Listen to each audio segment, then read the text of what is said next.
بسم اللہ الرحمن الرحیم۔ پیارے بھائیوں اور بہنوں، ذرا ایک لمحے کے لیے تصور کیجئے، رات کا سناٹا ہے، چاروں طرف خاموشی ہے، گھروں کی بتیاں بجھ چکی ہیں، لوگ گہری نیند سو رہے ہیں۔ اسی وقت کہیں کوئی جاگ رہا ہوتا ہے، کسی کمرے کے ایک کونے میں، کسی جائے نماز پر آنسوؤں کے ساتھ اپنے رب کو پکار رہا ہوتا ہے۔ اور یہی وہ لمحہ ہے جب لوگ سو رہے ہوتے ہیں اور قسمت جاگ رہی ہوتی ہے۔ پیارے بھائیوں اور بہنوں، یہ بات یاد رکھیے، تہجد کوئی جادو نہیں، لیکن اللہ سے تعلق مضبوط کرنے کا سب سے تیز راستہ ہے۔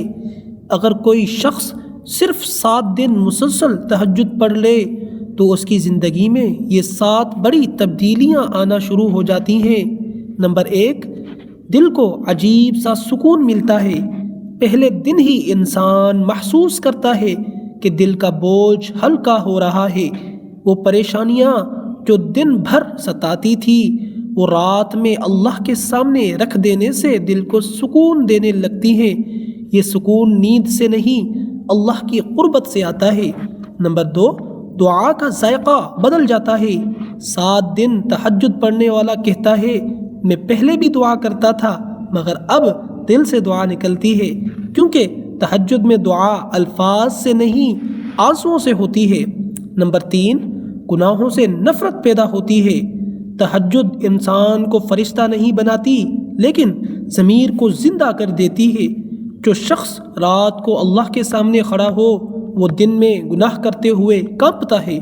نمبر 4، فیصلے آسان ہو جاتے ہیں۔ 7 دن کے اندر انسان کو یہ محسوس ہوتا ہے کہ جو باتیں پہلے سمجھ میں نہیں آتی تھیں، اب ان میں وضاحت آنے لگتی ہے۔